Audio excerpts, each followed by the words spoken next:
All right, you're listening to another episode of Walk-Ins Welcome, now complete with our TV, since we didn't have that. Right, yes. There it is. We didn't have it last time, but I don't know how we could possibly help you triple your revenue through digital marketing and exceptional patient care without our Walk-Ins Welcome. So it matters.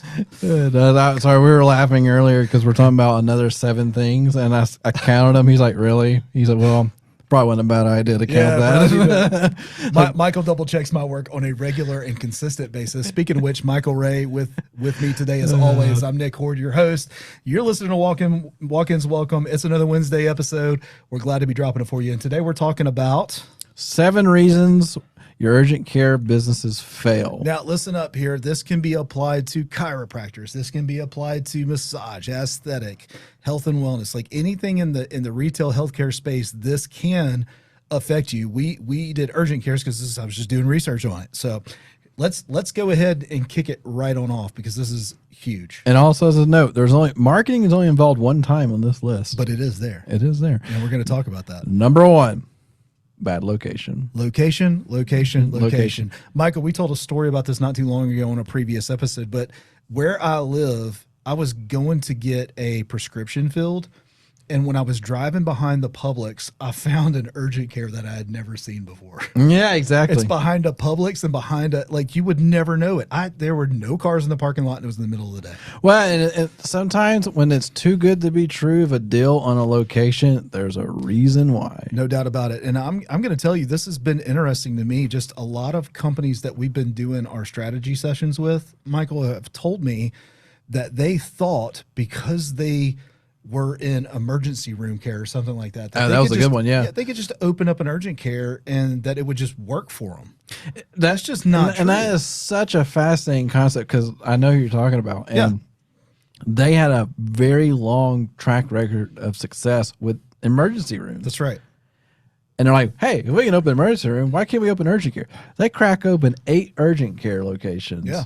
And we're struggling. They're bad struggling. And there's a reason behind it. So we have to remind ourselves, urgent cares is a convenience, not I'm about to die. That's right. If I'm about to die, that's a requirement. That's emergency room. And for all intents and purposes, there's no cost to that person.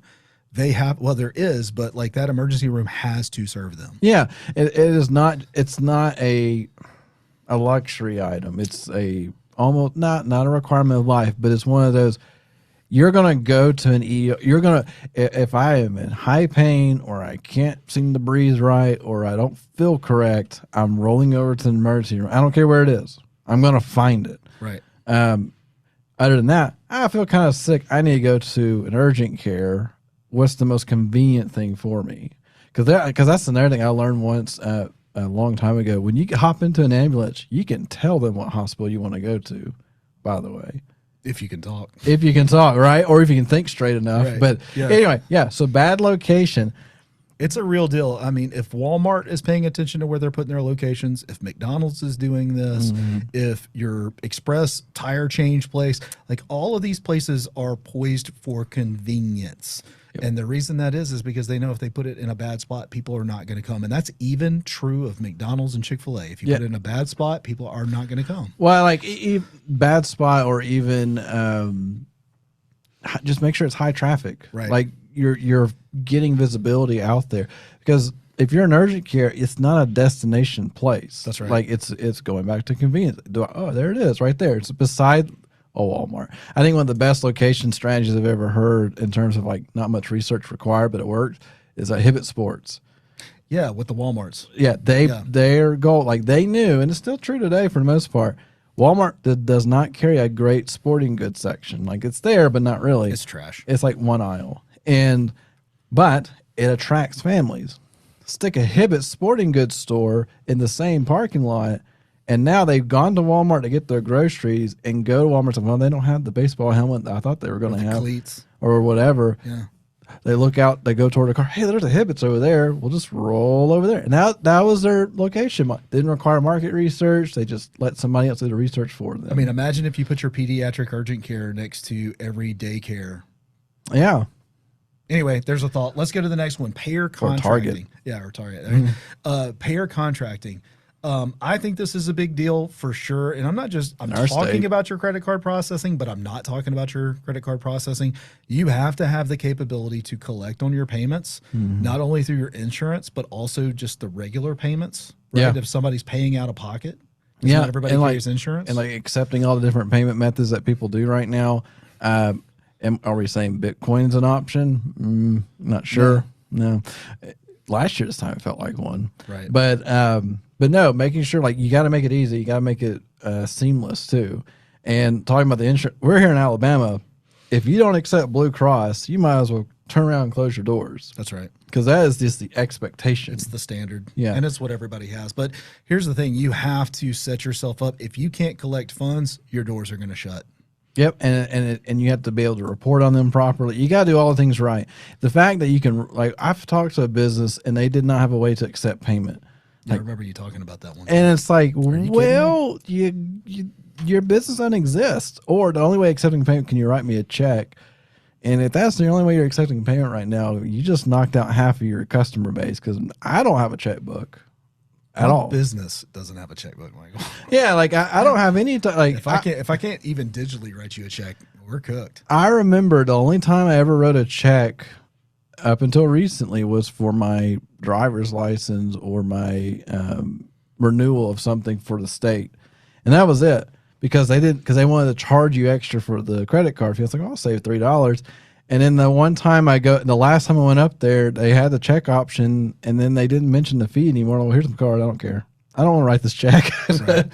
Right. So most people don't know how to write checks anymore. Well, that's the second reason that your urgent care fails is not being able to get money through the door. And it's not because of a patient issue. It's because of literally not being able to collect the money. And that brings up one last thing on that before we move to the next one is please for love make it where I can pay online. Yep. Oh my goodness. Convenience. I know this is going to change because this hospital's building a new location, but had an issue, had to go to a hospital, got the bill in the mail, which is very typical. And I scanned that thing for 5 minutes. Where's the online portal to pay for this? I was like, maybe they just forgot to put it on there, man. So I go to their website, like it even says like if you're part of this system, there are no portals. And I called a lady. I was like, how do I pay you? She said, well, you got to mail us a check. Or no, even better, you got to mail us your credit card form. Like, so I got to stick my credit card info on a piece of paper and stick it in the mailbox and hope it gets to you. Not waiting on that metal thing that right. I'm talking about way And back so in the day. it's so funny. I was reminded of it because I was looking at my tax documents for this year, that's file and stuff. So I always try to keep up with everything. And I saw that. I was like, why do I have a picture? I was like, oh, wait, that's actually my payment. right. So anyway, but there you go. Make it convenient, make it easy, for goodness sake. Next, marketing. Yeah, it's the third reason your urgent care. It's not the number one reason, but it's definitely in there. I mean, it's one of the 7. It's the top 3. I would argue.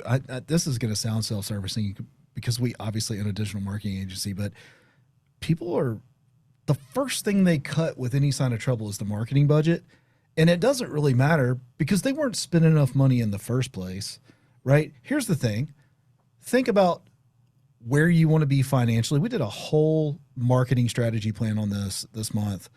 And we even created a spreadsheet on everything on where to allocate your budget dollars and how much to spend. But here's the rule of thumb. It's 10% of the revenue that you want to hit. No, that is the general rule of thumb for marketing. If you're Total marketing. Yeah. Not digital. Print, radio, television, the person that sits there and does the physical marketing for your company, whatever it is, like all consuming, it should be 10% of the budget of the number that you plan realistically to hit. So if you do $500,000 a year, you should spend $50,000 on marketing, which sounds like a big number, but when you divide by 12 or you divide by 52, it's not that big anymore. Yep. And once again, it sounds like a lot, but hey, $50,000 doesn't even cover a salary of a marketing manager half the Exactly. time. So $50,000, but think about it this way: if you put 50 grand into something, chances are it's going to make an impact compared to not putting in money. Absolutely. So, and here's the thing: people aren't spending them enough, or they're like, well, we're not going to do digital, or we're not going to do this, or we're not going to do that because everybody's doing it. Well, they're doing it because it works. yeah, and it's not everybody. And you're right; it's not everybody, but the ones that are effective are like, or they have this perception, and maybe you listening now have this perception, like, those big hospitals or those big American Family Cares or whatever, like we're never going to be able to compete with them on a budget. False. That is false. That is somebody in your brain telling you a lie. Because we have printed emails on our wall of that exact fact. Exactly. Where with Nick the Marketer, which is the parent of this company, of the Patient Care Marketing Pros, we were running ads for a particular law firm, or actually two different ones, right. And we get an email, and it is the largest law firm in the country emailing you're us. Beating us. Please stop. Please stop beating us at this. We're asking you to do this, this, and this. And because we're all kind of afraid of a giant like that, like, sure, we'll make those adjustments. But the fact is we were taking away their market share on a budget was probably 100th of what they're spending. Yep. So it's all about doing the right things first. So Google and Facebook have leveled the playing field. Yep. Facebook, Instagram, TikTok, all of them, right? So Google specifically has leveled the playing field for any business to be able to market effectively on their platform by using a quality score. We will take another episode and talk about quality scores when it comes to Google Ads. Yeah. But the fact is, it's not about the money. It is a lie that you cannot compete with the bigger companies, even with a smaller budget. And just to put a pin on that, simply a quality score, 0 to 100%. A budget only affects it by like 8%. Right. Maybe that. Maybe not even 8%. But it's always like we're always in the 90s, and the push of that 100 mark is always triple your budget. And we're like, we don't have to. So it's just keep that in mind. It's like there is some thresholds. Like there's definitely a number you have to spend per se, but there isn't like this astronomical number to make it worth your while. Right. All right. Number 4 reason that your urgent care is going out of business is because you are not controlling your staffing costs. Oh, that's such a big deal. Look, this is real world, firsthand Nick and Michael experience. What is your payroll percentage? Yes, like it's a thing, but it's not just the payroll percentage, Michael. It's several things in controlling the staffing costs. The first thing that I'm going to encourage you to do is market research in your area. Go to payscale.com, something like that, and say, what is the value range of this job? Yep. And the reason I tell you to do that is because we just did an episode on Zoomers. Okay. Not boomers. We've talked about millennials. We've talked about Gen Xers, all these different things, right? What they think they're worth is not reality. I did not even know that button was there. The point I'm trying to make is there's a market value to a job, and it ranges based on experience, bonuses, and all those kinds of things.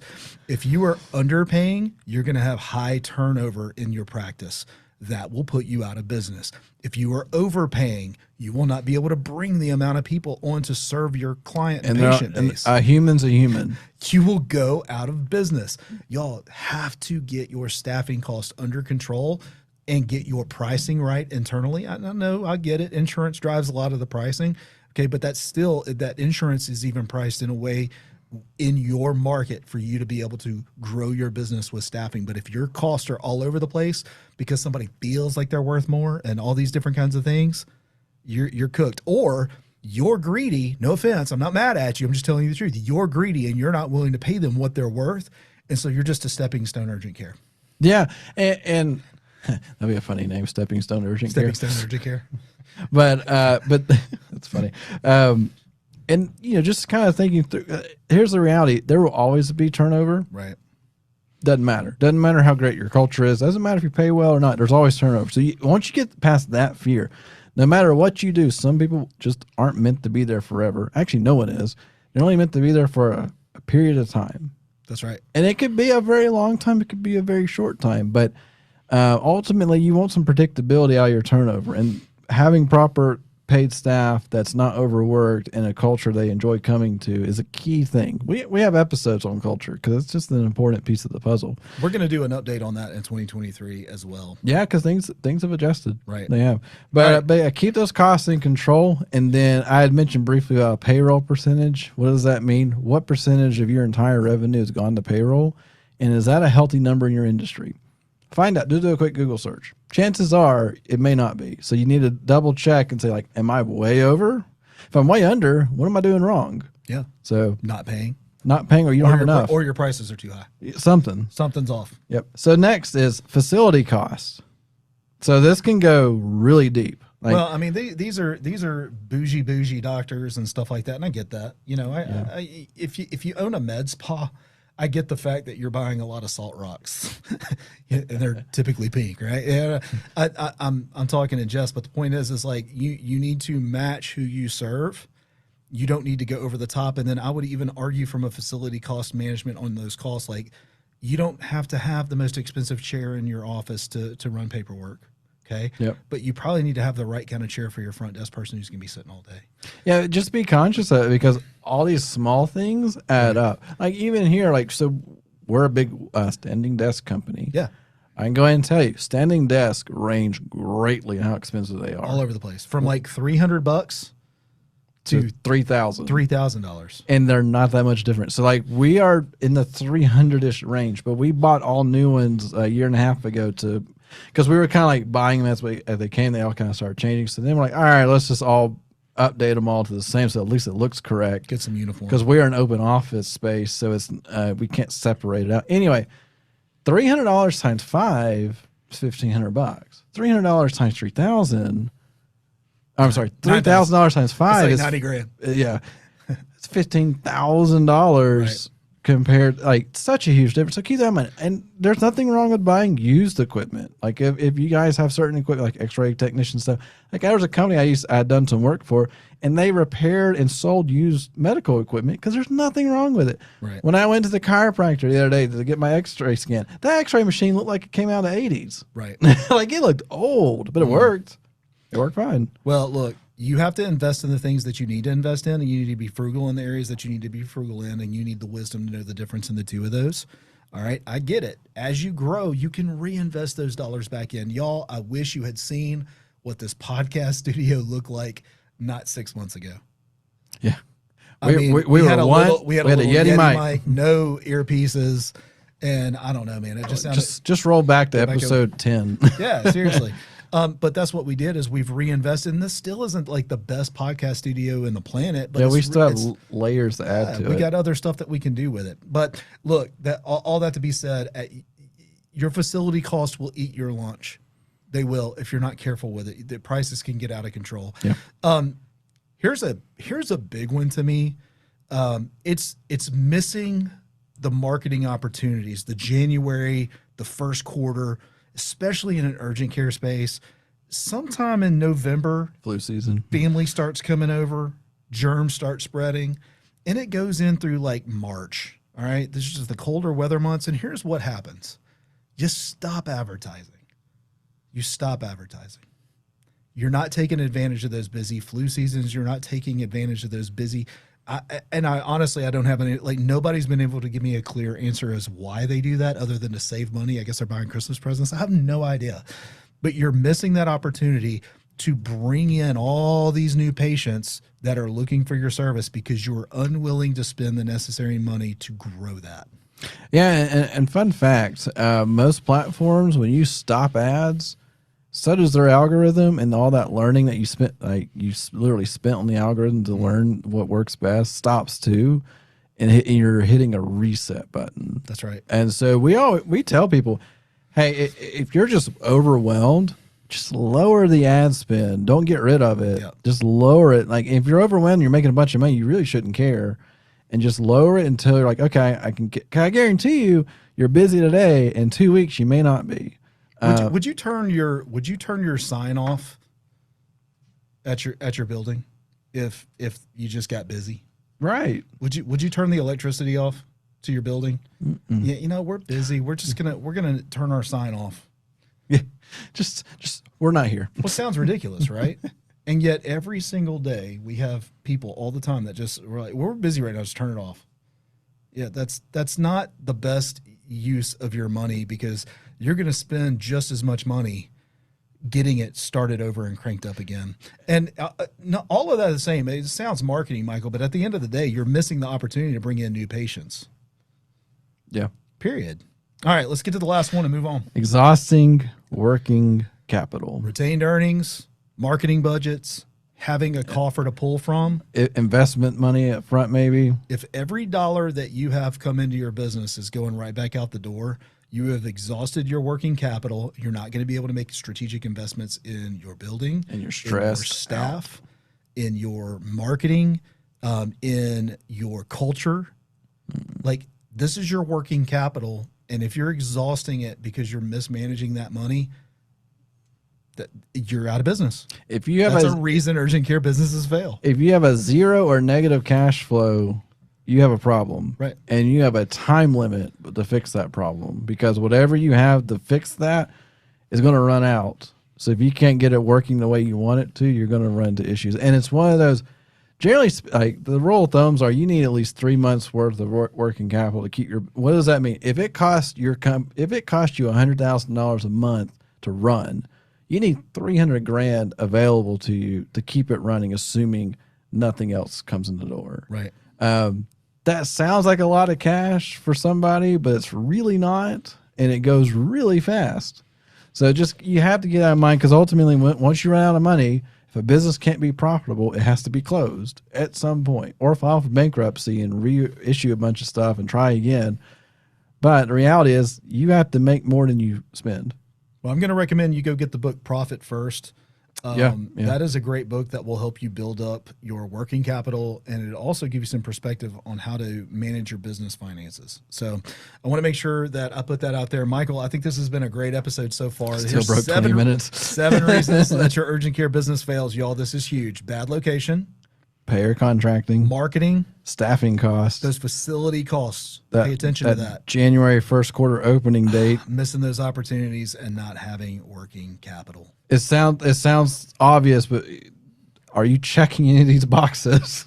Right? Right. Like, is this actually happening right now? You just don't know it.